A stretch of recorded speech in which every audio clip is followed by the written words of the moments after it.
Chapter 11. A Glorious Privilege. Most mornings, Anne Eliza Sechrist heard her 2-year-old son Moroni calling for his father.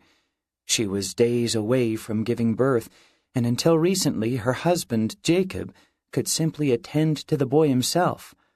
But on September 15th, 1852, she and her 3 small children had stood in the doorway of their unfinished home in Salt Lake City and watched as Jacob drove his team up a hill east of the city.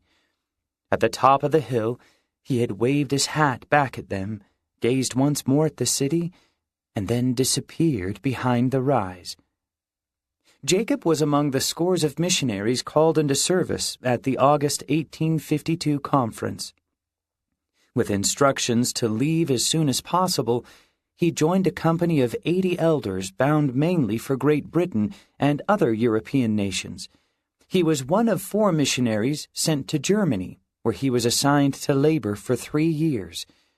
So far, Anne Eliza was coping with her husband's absence as well as she could. She and Jacob had grown up together in a small town in the eastern United States.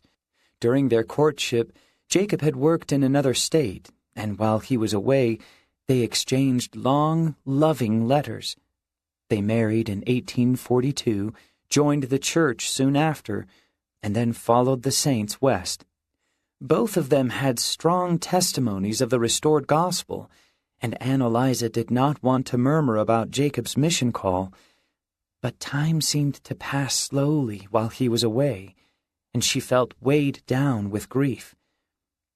13 days after her husband's departure, Anne Eliza delivered a black-haired baby boy. She wrote Jacob the next day. "We had the babe weighed, and it weighed 10 pounds and a half," she reported. "He is not yet named. If you have got a name for it, write its name in your letter." Anne Eliza could only guess how long it would take for Jacob to receive the news. Mail came sporadically to the valley most months of the year, and it stopped altogether when winter snows on the plains made mail routes virtually impassable. She had little reason to expect a reply from her husband before spring. Not long after the baby's birth, however, Anne Eliza received a letter from Jacob, sent while he was still on the trail east. She could tell from its contents that he had not yet received her letter. He told her that he had seen their family in a dream. The 3 children had been playing together on the floor while Anne Eliza lay in bed with a newborn baby boy. If she gave birth to a son, Jacob wrote, he wanted her to name him Nephi. Anne Eliza had her answer. She named the baby Heber Nephi Sechrist.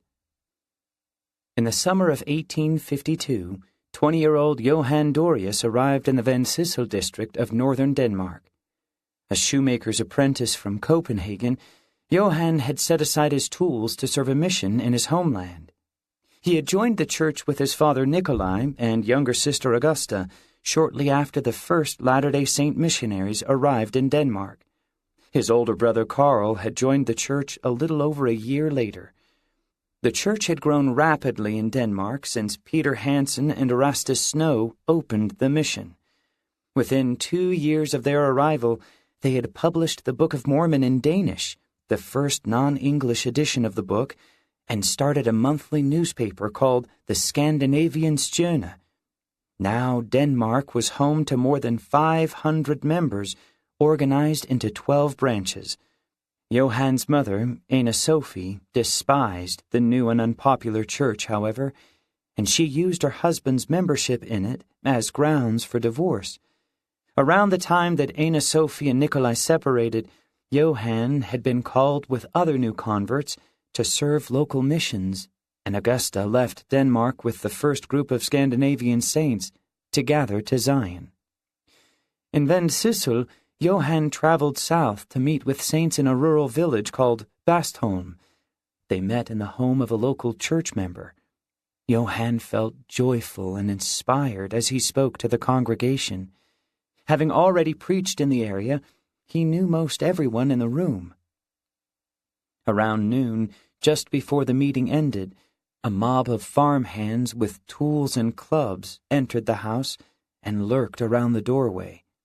Earlier that year, Danish saints had petitioned the nation's legislature for protection against mobs, but nothing was done. New converts in nearby Sweden had faced similar opposition, prompting some believers to be baptized in a tanner's vat rather than risk being seen in a river. After the meeting ended, Johann approached the door to leave. The mob drew closer together, and Johann felt something prick his leg. He ignored the pain and stepped outside, but almost instantly the farmhands grabbed him from behind and clubbed him across the back. Searing pain shot through his body as the men jabbed him with sticks and sharp tools until his flesh was raw and bleeding. Somehow Johann escaped and fled to the nearby home of a church member named Peter Jensen. There his friends removed his torn clothes, cleaned his wounds, and put him to bed. A man anointed and blessed him, and an elderly woman stood watch in his room. After an hour and a half, however, drunken men pounded on the door. The old woman dropped to her knees and prayed for help. "They will have to hit me before they can hit you," she told Johann. A moment later, the drunken men burst into the room. The woman tried to stop them, but they shoved her against the wall. They surrounded the bed and started thrashing Johann's bruised and lacerated body. Desperate to keep conscious and composed, Johann thought about God. But then the mob seized his arms and dragged him out of bed and into the night. Soren Ture was passing near the Jensen home when he saw the mob carrying Johann to a nearby river. Some of the men were yelling and swearing wildly. Others were bellowing songs. Soren strode up to them and elbowed his way between their shoulders. Their breath reeked of brandy. Soren glanced at Johann. The young man looked small and frail in his nightshirt. The men recognized Soren immediately. He was a veteran of the Danish cavalry and had a reputation in Bastholm for being a powerful athlete. Assuming he would want to join them, the men told him that they had caught a Mormon preacher and were going to throw him into the river. "We will show this Mormon priest how to baptize," they said. "Let him go," Soren said. "I will take care of this boy, and I dare any of you cowards to prevent me." Soren was easily taller and stronger than anyone in the mob, so they dropped the missionary, hit him a few more times, and scurried away. Soren took Johann back to the Jensen home and returned the following day to check on him. Johann believed that God had sent Soren to rescue him. "This is no more than what befell God's people in earlier times," Johann testified, "and such chastisements are intended to humble us before the Lord." Johann's message moved Soren, and he returned day after day to talk with the young man about his mission and the restored gospel. While Johann recovered from his beating, his 14-year-old sister Augusta was crossing the Rocky Mountains in a wagon train of around 100 emigrating saints. The road they traveled was sandy and well-worn after 5 years of heavy migration to the Salt Lake Valley. Yet even with a clear path, they were anxious about the trail ahead. Fall weather had arrived on the plains, throwing icy winds across the flatlands as temperatures dropped to an almost unbearable cold. To make matters worse, the oxen were getting tired, and the saints had used up the last of their flour, forcing them to send a rider ahead for more provisions. With no way of knowing how long it would take for relief to arrive, the saints plodded on with empty stomachs. They were more than 150 miles from Salt Lake City, and the steepest part of their journey still lay ahead. Augusta and her friends often walked far in front of the wagon train and then waited for it to catch up. Along the way, they thought about the homes they had left behind. The 28 Danes in the company had sailed to the United States with Erastus Snow, who had already gone ahead to Salt Lake City, while Augusta and the rest of the company followed in another wagon train. Most of the Scandinavian emigrants, Augusta included, knew hardly a word of English, but every morning and night they joined the English-speaking saints to pray and sing hymns. So far, the journey to Salt Lake City was proving much harder and longer than Augusta had expected. As she listened to Americans speaking their incomprehensible language, she realized how little she knew about her new home. She also felt homesick.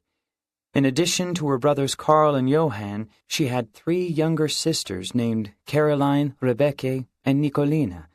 She wanted everyone in her family to join her in Zion someday, but she did not know if that would ever happen, especially after her parents' divorce. On the trail west, Augusta survived on meager rations as the wagon train climbed ridges, descended steep ravines, and crossed narrow mountain creeks. At the mouth of Echo Canyon, about 40 miles from Salt Lake City, women in the company spotted the men who had been sent ahead for provisions. Soon a wagon came loaded with bread, flour, and crackers, which the company captains distributed to the relieved saints. The wagon train rolled into the Salt Lake Valley a few days later. Erastus Snow greeted the Danish saints as they came to the city and invited them to his home for a dinner of raisin bread and rice. After months of eating little more than bland bread and buffalo meat, Augusta thought she had never tasted anything more wonderful. On November 8, 1852, George Q. Cannon opened his small brown journal and wrote, "Busily engaged in writing." All day he had been hunched over a table in the home of Jonathan and Kitty Napella, translating the Book of Mormon into Hawaiian. Now, as he reflected on his day's work, he asked the Lord to help him finish the project. "I consider it a glorious privilege," George mused in his journal. "I feel to rejoice while engaged in it, and my heart burns and swells while contemplating the glorious principles contained therein." When George met Jonathan Napella in March 1851, he could not have known how important Napella would become to the Lord's work in Hawaii. Yet it took until January 1852, almost a year after their first meeting, for Napella to accept baptism. Napella knew the restored gospel was true, but opposition from members of the community and the local Protestant church kept him from joining the church right away. George, meanwhile, had succeeded in baptizing many people and organizing 4 branches on Maui. With Napella's help and encouragement, George had begun translating the Book of Mormon soon after Napella's baptism. Hour after hour, George studied passages from the book and tried his best to write out a Hawaiian translation on a sheet of paper. He then read what he had written to Napella, who helped him refine the translation. A well-educated lawyer, Napella was excellently suited to guide George through the complexities of his native tongue. He had also studied the principles of the gospel carefully and quickly grasped the truth. This process had gone slowly at first, but their desire to share the message of the Book of Mormon with Hawaiians spurred them forward. Soon they felt the Spirit rest over them, and they found themselves working quickly through the book, even when they came upon passages expressing complex doctrine and ideas. George's fluency in Hawaiian also improved daily as Napella introduced him to new words and expressions. On November 11th, fellow missionaries laboring on another island brought George 3 letters and 7 issues of the Deseret News from Utah. Hungry for information from home, George read the letters and papers as soon as he had the chance. In one letter, he learned that Apostle Orson Pratt had read the revelation on plural marriage to the saints and preached on it publicly. The news did not surprise him. "This is what I've been expecting," he noted in his journal. "I believe it to be the proper time." Another letter reported that church leaders had learned about the translation of the Book of Mormon and approved of the project. The third letter informed him that Apostle John Taylor, his uncle, had recently returned from his mission to France and wanted George to come home as well. Elizabeth Hoagland, the young woman George had been courting before his mission, was also anticipating his return. Willard Richards of the First Presidency, however, wanted George to consider finishing the translation before coming home. George knew that he had served a faithful mission. He had grown from a homesick, tongue-tied young man to a powerful preacher and missionary. If he chose to go home now, no one could say that he had not magnified the calling the Lord had given him. Still, he believed that the ancestors of the Hawaiian people had prayed for the chance for their descendants to hear and enjoy the blessings of the gospel, and he longed to rejoice with his Hawaiian sisters and brothers in the celestial kingdom. How could he leave Hawaii before finishing his translation? He would stay to complete his work. A few days later, after spending the morning with saints on Maui, George reflected on the goodness of God, and his heart filled with joy and unspeakable happiness. "My tongue and language are far too feeble to express the feelings I experience when pondering upon the work of the Lord," he exclaimed in his journal. "Oh, that my tongue, and my time and talents, and all I have or possess may be employed to his honor and glory, in glorifying his name, and in spreading a knowledge of his attributes wherever my lot may be cast." That fall, Johann Dorius and other Danish missionaries were sent to preach the gospel in Norway.